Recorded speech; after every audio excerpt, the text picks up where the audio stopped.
just wanted to thank you guys for so much, for the years of dedication that you've given to the mission of Norfolk Christian. And knowing that you can't give to the mission without giving to people and pouring yourselves out for people like you did over the many years that you were here and serving so faithfully. As I was thinking about what to say to you, I thought, well, there's too much to say in a short video, so I'll just pick one word for each of you. Rich Rose. The word I think of when I think of you is energy. The energy that you bring to everything that you do. All of the different roles that you played here at Norfolk Christian over the years that built Norfolk Christian really is amazing how much energy you brought to everything that you did and you continue to do with your painting. So thank you for helping form Norfolk Christian into what it is today with your energy and your willingness to serve in any area. Hi, Rich. This is Karen. Just wanting to wish you some good times in your retirement and just tell you how much I appreciated knowing you as a brother in the Lord and all the times that we worked at Norfolk Christian in the lower school. I think when I've been thinking about this, I enjoyed the most your Thanksgiving over the river and through the woods activity that you did with the kids. They just loved that, and you were so good at it. I appreciate all the extra things that you did beyond the PE classes, especially sports club and the fitness program you had for running, the field days, which were so exciting. We all enjoyed those. The kids you were such a blessing. The chapels that you did were so appropriate. They gave the kids an understanding of sports and how you can do it fairly, justly, with grace and mercy as well. You taught the kids leadership skills, not only by modeling those, but by choosing kids to be leaders in the classroom and setting up games and programs that would help them to become leaders. And your costumes for summer camp were amazing. We all enjoyed those as well. One thing, too, that everyone will remember about you at the lower school is your voice. We could always hear Rich Rose, no matter where you were. And I will remember that. It's great living down the street with you, so I can get to see you once in a while. But I wanted to leave this verse that I believe epitomizes who you are as a godly man. The steps of a good and righteous man are ordered by the Lord, and he, the Lord, delights in your ways. Have a great retirement, and I'll see you around the neighborhood. Bye-bye. Hi, Coach Rose. Congratulations on your retirement. Congratulations on your retirement, Coach Rose. We're so happy for you. We just wanted to say, well, first of all, between Ross, my brother, sister, nieces, and the 4 kids, I thought we spent a lot of time at the school, but thinking back, you have been there way more than anyone I can think of. We thank you for coaching our kids in soccer. And I cannot forget about how much help KIF Camp was back in the old days. And we still remember, or the kids will break out into song they've learned from you in all those days. And I can't thank you enough for that. And PE class. And then there's driver's ed. And that is a hard one to get through, and I'm so glad. Mackenzie was one of your last ones, and she so enjoyed it and is so proud that she passed on the first try, unlike some others. So she heard a lot of stories in the time in the car, and we cannot thank you enough for all that. And thanks again, Coach Rose, for everything you've done for our family and Norfolk Christian. They were so blessed. Thanks. Hey, Rich. I'm so glad I get to participate in this tribute to you, especially since your career at NCS didn't end the way that you imagined it would. We've known each other for a long time, and I have many fond memories. One of the things I probably need to thank you for is putting up with my 4 boys and then my grandson. You probably deserve a medal for that. A real fun memory I have was when you did the overnight volleyball fundraiser. That was such a great idea, and I know the kids really had a good time, and I did too. I'll also fondly remember my years at the beach campus with the dynamic duo, you and Coach Andrew. Thanks for all the hard work that you've done through the years at NCS. We appreciate you. Hey Coach, it's Adam Ballou. I just wanted to stop by and say happy retirement and congratulations on an incredible career. I was reflecting on some of the memories we've made over the years, and just some of my favorites were going all the way back to the lower school, playing capture the flag in 4th grade, then growing up and playing soccer, the various KIFs and Triple T soccer camps. You've made an impact on so many people's lives and in so many different ways, whether that be in the classroom or on the sports fields. Thank you for the dating advice growing up. Thank you for the driving advice growing up. And I just want to wish you an incredibly happy retirement. Enjoy it, and I miss you.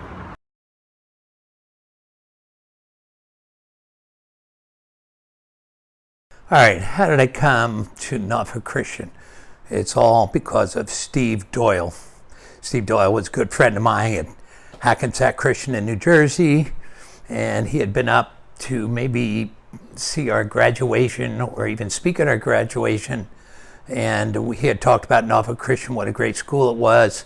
Position opened up, and I applied for it. I actually had an interview on Hackensack Christian's senior trip to Virginia Beach.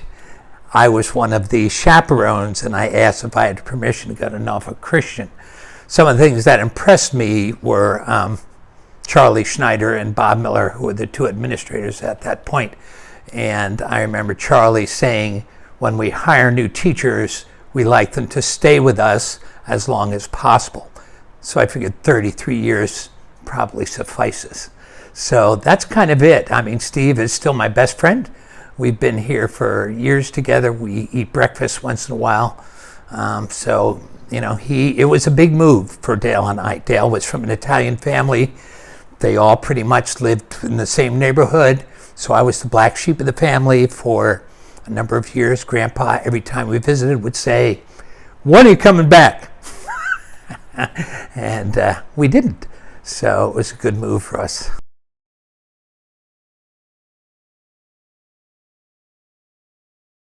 The early years were a special time. It was a lot of young married teachers, aside from Bob Miller and Charlie Schneider, who were fantastic for me as far as teaching me, bringing me in their office. I learned the sandwich principle from Charlie. He would say, you know, "Rich, the kids in Bible class love you, but you're from New Jersey. They can't understand a word you're saying because you talk too fast. So you got to slow down." So I slowed down, but he always ended with something nice. He would, you know, say, "You're doing a great job. We love you here." Then he would give his critique, and then he would leave, you know, with something positive that you could go on. So I always left his office thinking I'd feel pretty good, but then I would think about it and say, well, actually, I guess I have a lot to work on. And Bob Miller, too. It was a very professional thing down here in '86, and I felt like a little bit like I was over my head. Sidney Meganson was, oh my goodness, what an unbelievable person and leader in the middle school.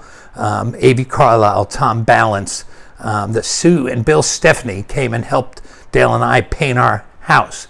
Dave Walker and Kathy Walker. Kathy Walker had a bunch of little kids like we did, and Dave was busy and I was busy, and they would alternate watching each other's kids, and that was very important. Chap Percival, what a sharp guy Chap was, and Bonnie, they had us over a number of times. The Chicos, Amy Chico, Larry Chico, you know, still good friends. A lot of these teachers are friends of mine on Facebook. And, you know, as far as kids, probably that Bible class, my first year, they told me I was teaching Daniel and Revelation, something everybody knows a lot about. And so I asked Steve, "Do you have the notes?" And he said, "Well, there aren't really very good notes." And he showed me a page and a half of a semester's curriculum. And so every night I had my study guide Bible. I had Wilmington study guide to the Bible. And I was kind of learning with that class of '89, which was like Amy Copperthite and Todd Willis was in that class. But we laughed, we had a good time, and so that was a special memory. Soccer players, when we first arrived, Matt Tiffany, Brian Verhagen, and Shannon Walker came and helped us move. They brought stuff into our house, and I still remember that. That's where I remember exactly who the guys were. Those seniors that year, Jay McGrady, Mark Davis, helping me get started, were great guys. Of course, Matt, Brian, Shannon, and Kevin Sandlin. Some of those guys in those early soccer teams were great leaders and helped me become a soccer coach, you know, a little bit of a stronger soccer coach when I came here. The girls' soccer team, we were terrible. I mean, I had one soccer player who was really good, Charlotte Phillips.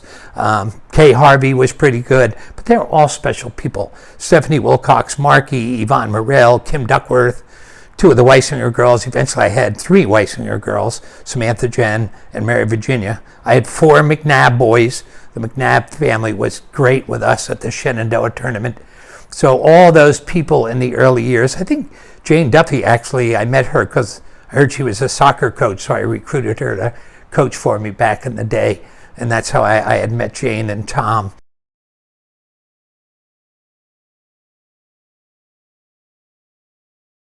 The Christian philosophy of the school has always been the same. And I'd say generally, you know, the spirit has pretty much always been positive. And something else I think that's always the same is the teachers.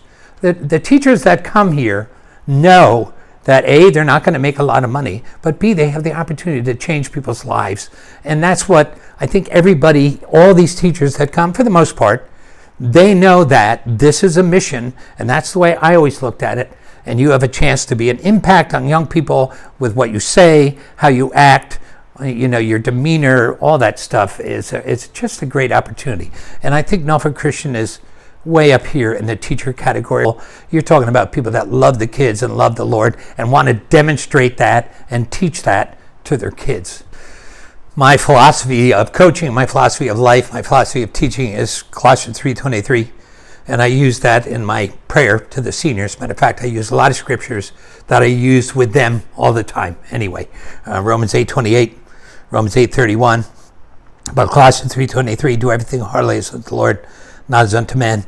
I think, you know, the kids need to know that you're giving them your best. And I think when you become a teacher in a Christian school, you are trying to show these kids, you know, follow me. Granted, we're not perfect, but we're representatives of the Father, you know, through us. And we have to say the right thing and try and communicate to them all the time. You know, when I had Devos in sports club, I probably got carried away, and the kids were probably sitting there going, oh gosh, when am I going to do something? But it was my chance, you know, to really have a chance to counsel them. And I don't know how the other teachers, I'm sure all the teachers do this, but just asking the kids questions. How's everything at home? How you doing? Are you playing any sports? You know, are you having a good time? Are you staying busy? What are you doing with yourself? And that interpersonal relationship way sets us apart, I would think, you know, from other schools. So we're trying our best to represent Christ and do everything heartily to Him. And I think all the teachers just are great at it here.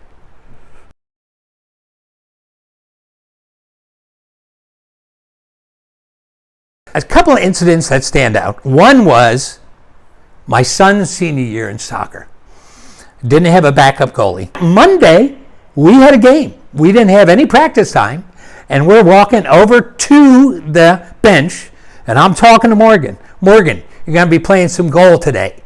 And he says, you mean like if we're killing them?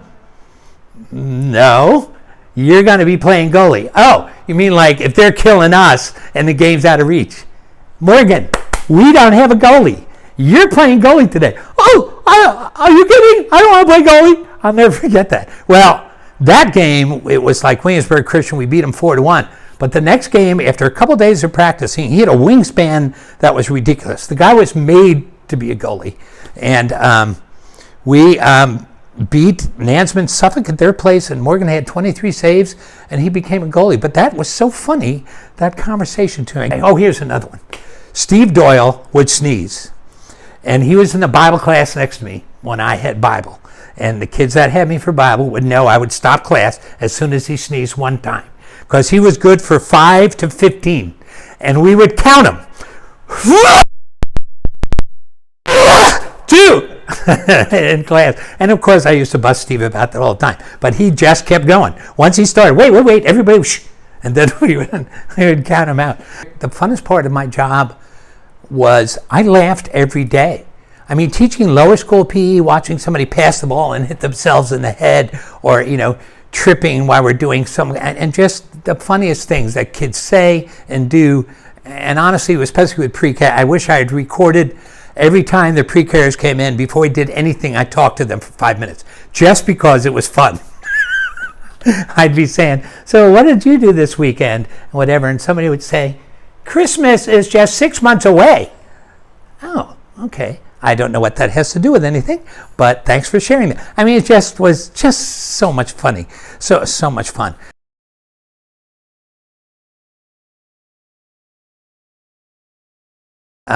So what are some of my roles? There's been a ton of them. My first things that I did here was middle school and high school PE. And then after that, I did, of course, I did behind the wheel. I taught that, and I'm still here alive, so I consider that an accomplishment. And that was 86 to 2017, and I actually taught it in New Jersey from 80 to 86. Probably over 1,000 kids at least that I taught and lived, and they had to listen to me talk to them the whole time. That was one of the benefits.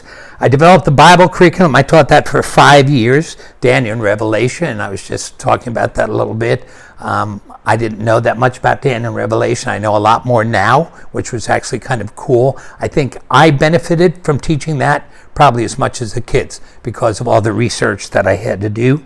I did JJV basketball from 86 to 91, and that was a great time. We actually won 2 championships, and a team with Joel Ecker and Josh Jackson and Nathan Hatcher, Jeremy Elms went 19-0. And I only had 2 undefeated seasons in my whole time of coaching, and that was just a great memory with those guys. I was head of the PE department from 95 to 98. I remember rewriting the scope and sequence for one of the ACSI certification things that we had to do.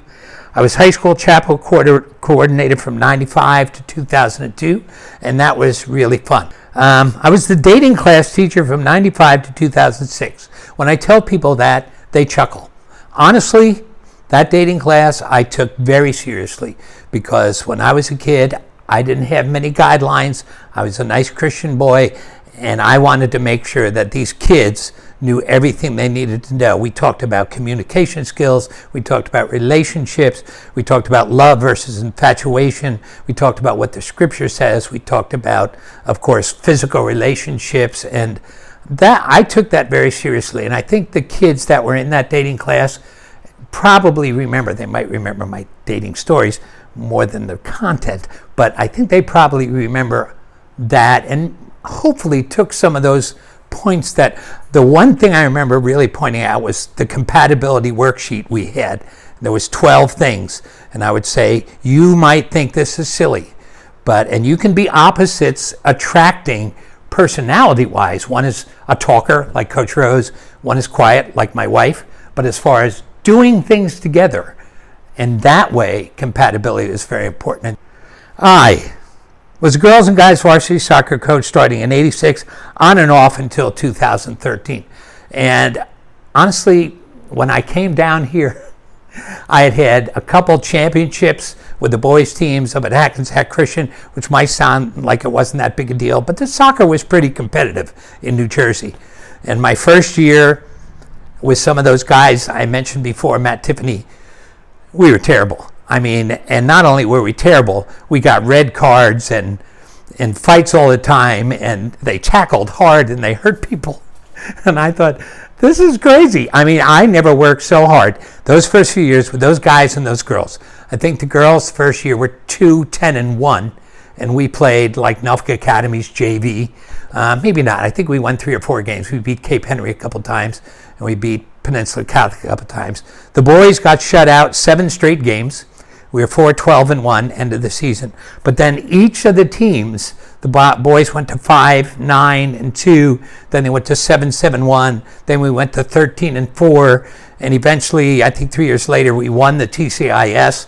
And we had a 20-game win season. We were 22-1. That's back with Gabe Himmelwright and Mike Scharf. And I would have loved to have played public schools back then because we were really strong. The girls team, we won, I think, 13 to 20 games for 8 straight years. But the problem is Norfolk Academy never lost. And they still hardly lose. And I never beat them. So really, if you got to play them in the finals, you were the champion of the average teams in the rest of the league, just playing them. One year we lost 2-0 to them. I think Sharon was in 8th grade. I had Kristen Brown, who was probably the best girls keeper that was ever here. She went on to play at Wheaton for 4 years and then in the Army for 7 years. That was her job, playing goalie, and she was fantastic. They had Angie Hucleys, who played for the women's national team, and she didn't score on us that day. They might have outshot us 50-5, but they only beat us 2-0, and that was kind of a moral victory. So in the 90s, boys and girls soccer was normally in the top 4 in the conference pretty much all the time. And that was something that was pretty cool. I was AD from 98 to 2002, did all kinds of things. There was no budget for athletics. I had to raise money for the Norfolk Christian Athletic Program. We had all kinds of fundraisers, the big ones, and if anybody's watching this from those years, they were actually really fun, but they took all kinds of organization. We had marathons. The boys slept in the boys' locker room. The girls slept over in the middle school classrooms. They played 3-hour shifts. We had to wake them up in stage 4 sleep, which was not easy. You got to get up. You got to play. And they got pledges. And the one year we just did volleyball. And the other year they could choose either soccer or basketball or volleyball. And with that marathon, we raised $20,000. Oh, of course, then I did lower school PE. Finally, they found something for me to do, and I said that being AD is nuts. And so I went to the lower school, and that was a change. I hadn't taught lower school PE probably since 85, but that was really kind of fun, too. But I felt like I wanted to do something special down there. So I was pondering Christian Sports Club at that time, that first year. And then I also said, I'd read some articles about childhood obesity. I said, you know what? I've got to do more than just PE. So we started, of course, a rigorous exercise program and the running program. And the running program down there, the kids hated at first, but then it became ridiculously competitive. Same with at the beach. Records breaking every year. My highest category the first year was superior. Then we went to super superior. Then we went to super duper superior. Then we went to super double duper superior, because every year the times got faster because you had younger siblings watching their older brothers and sisters and saying, oh, I can't wait to do that. I mean, kids running at home, trying to set records. We had plaques with the records and the best times, and we had awards. And that was just probably one of the best things that I ever did down there at the lower school. Started Christian Sports Club after a year of thinking about it and wanted to make it a special time. Again, the key component was high schoolers out of season. I did all the sports down there, not in the season up here. So I had access to those athletes to come down here. And a lot of them came down and helped, Rick. I mean, it was just great. I had parent help. To me, it was like coaching. So even after I retired from coaching, I felt like I was still coaching, doing Christian Sports Club. I always felt like my strength as a coach was teaching skills. And so in Sports Club, it was all about skills. But we had fun, goofy games that we played too. And then, of course, the next one on my list was Striders. When Girls on the Run started, I don't know if you ever heard of Girls on the Run, but I thought, why is there no guys on the run? I mean, guys need mentoring, maybe more than girls need mentoring. So Joey Lonnie, my son-in-law, we were talking about it. I had 5 funny little days stuck in between sports club units. And I said, you know what? I'm going to start this program. We came up with the name Striders. We came up with a logo with the guy running on the T-shirt. We have a chant that we did, striding always towards the light with courage to stand for what is right, being the best that you can be, living for Christ till eternity. The guys would cheer that in the beginning. cheer that at the end. We had all kinds of great people come down and speak for us. High school administrators, middle school administrators, and of course it was all men. Parents of the guys and the dads of the guys, and they would share a little bit about their lives, and I would ask them questions that went from them being a goofy 2nd through 5th grader, just like these boys, to God eventually them directing them to what they wanted to do. And then we did boy tough manly exercises, and then we would play like games where the guys killed each other. And so, they loved that.